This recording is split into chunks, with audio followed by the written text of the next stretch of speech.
Tonight, people in Lawson, Missouri are breathing a sigh of relief. A 7-hour-long manhunt for someone accused of assaulting a police officer and stealing a squad car in that small town, it finally ended. KCTV5's Betsy Webster is live in Lawson. And Betsy, you were there when they caught him.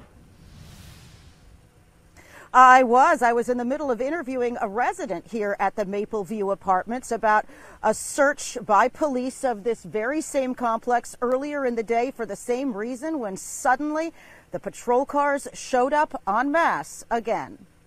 About half a dozen cars from local PD to highway patrol lined the apartment parking lot as flashlights scanned the walls of the buildings. At 8 p.m., they had a man sitting on the curb and told me he was indeed the man they were looking for. I was ecstatic. I was on the phone with a friend of mine talking to her about everything that was going on and what had happened. And I turned and looked, and he was on the ground with his hands up, and officers were running past my apartment screaming, you know, he's over here, over where you at? Just minutes earlier, she was in her living room expressing the fear that began when she heard her 3 kids were on lockdown. My number one fear was, are my children okay? Lawson police had help from state and county agencies searching for hours, sometimes with guns drawn, checking barns and outbuildings. Authorities say it started at the subway in town, where they tried to arrest the man for a felony warrant. They say this man, Patrick T. Smith, assaulted one of the officers and stole a patrol car around the corner to get away.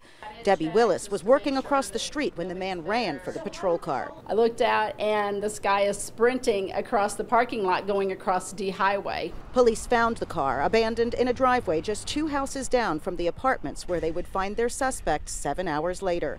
Regina McQuillan says they had searched the apartments inside and out earlier in the day, even checking attics. An officer said he was hiding outside an apartment when they caught him at 8 p.m. It was amazing how quick, you know, it's just you blink and nothing happens, and you blink again and bam, it's right there. It was just unbelievable. I was so grateful that they caught him. Now, I did check Smith's criminal record and found that a warrant was issued out of Clay County yesterday for failing to appear on a case charging him with being a sex offender within 500 feet of a park with a playground or a pool.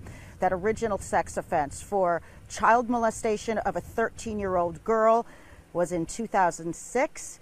He was sentenced to 5 years in prison for that. Live in Lawson, Missouri, Betsy Webster, KCTV5 News.